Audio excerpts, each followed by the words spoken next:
తర్వాత ఫోన్కు expiry date అనేది ఉంటుందన్నమాట. మీకు తెలుసా? అది కనుక దాటి వాడితే ఇక డేట్ అనేది ఎలా తెలుసుకోవాలి ఏంటన్నది కూడా మనం వీడియోలో తెలుసుకునే ప్రయత్నం అయితే చేద్దామండి.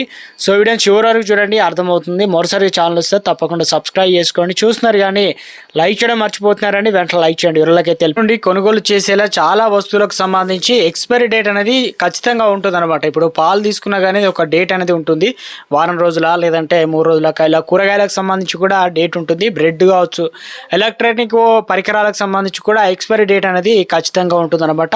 సో అలాగే మొబైల్ ఫోన్లు కూడా ఒక నిశ్చితమైన కాలం వరకు మాత్రమే సరిగా పనిచేస్తాయి అనమాట. ఆ తర్వాత అవి సాంకేతిక సమస్యలు అంటే టెక్నికల్ ఇష్యూలు వస్తాయి అనమాట. అయితే చాలామందికి వారి ఫోన్లో ఎక్స్పైరీ డేట్ లేదా దానిని ఎలా తనిఖీ చేయాలో కూడా తెలియదు. అయితే మీరు మీ ఫోను ఎక్స్పైరీ డేట్ను ఈజీగా తెలుసుకోవచ్చు అనమాట. అది ఇప్పుడు అనేది ఎలా తెలుసుకోవాలనేది చూద్దామండి. ఫోన్ తయారీ అనే దాన్ని లైఫ్ స్టార్ట్ కొన్ని ఫోన్లు 2 ఏళ్ళు మాత్రమే పనిచేస్తాయి, మరికొన్నిటిని 3 ఏళ్ళ నుంచి 4 ఏళ్ళ సంవత్సరాలు బాగా పనిచేస్తాయి అనమాట.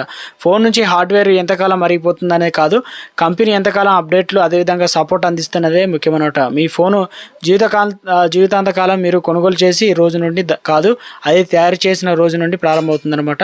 సో అంటే మీ ఫోను 6 నెలలుగా స్టోర్లో ఉంటే దానిని జీవితకాలం ఇప్పటికే ప్రారంభమైందనమాట. సాధారణంగా యాపిల్ ఫోన్లు 4 నుంచి 8 సంవత్సరాలు ఉంటాయి.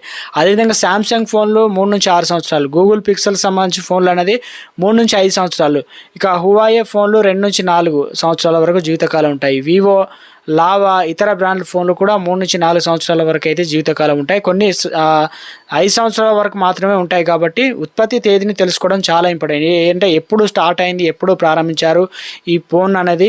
ఫోన్ ఎంక్వైరీ డేటాను తెలుసుకోవడానికి సులభమైన మార్గం దాని తయారీ తేదీని కనుగొనడం. దాని తయారీ తేదీ ఫోన్ బాక్స్ పై అయితే ఉంటుందన్నమాట. మీరు పెట్టెను పారేసినట్లయితే మీ ఫోన్ సెట్టింగ్లోకి వెళ్ళండి. మీరు ఫోను సీరియల్ నెంబరు లేదా తయారీ లేదా అబౌట్ సిస్టంలో విభాగంలో కనుగొనవచ్చు. చాలా ఫోన్లు సీరియల్ నెంబరు తయారీ తేదీని చాలా దాచి ఉంచుతాయి. అదేవిధంగా ఎస్ఎన్డిపి ఇన్ఫో వంటి వెబ్సైట్లోకి వెళ్ళి మీ ఫోన్ సీరియల్ నెంబర్ నమోదు చేయవచ్చు. ఇక మీ ఫోన్ ఎప్పుడు తయారైందో కూడా ఈ సైట్లో అయితే క్లియర్గా ఉంటుందన్నమాట. అలాగే మీరు కొన్ని కోడ్లను డయల్ చేయడం ద్వారా కూడా మీ ఫోన్ గురించి సమాచారాన్ని ముందుగా తెలుసుకోవచ్చు. ఉదాహరణకు *#06# అనేది చేయడం ద్వారా మీకు ఫోన్ సీరియల్ నెంబర్ అయితే లభిస్తుంది. మీరు ఫోన్ తయారీ తేదీని తెలుసుకున్న తర్వాత ఫోన్ ఎప్పుడు గడువు ముగుస్తుందో నిర్ణయించడానికి రాబోయే సంవత్సరాలు లెక్కించండి. ఉదాహరణకు యాపిల్కి అయితే ఫోన్ 4 నుంచి 8 సంవత్సరాల గడువు ముగుస్తాయి. కాబట్టి ఈ విధంగా మీరు మీ ఫోను గడువు తేదీని అయితే ఈజీగా కనుగొనవచ్చు అనమాట.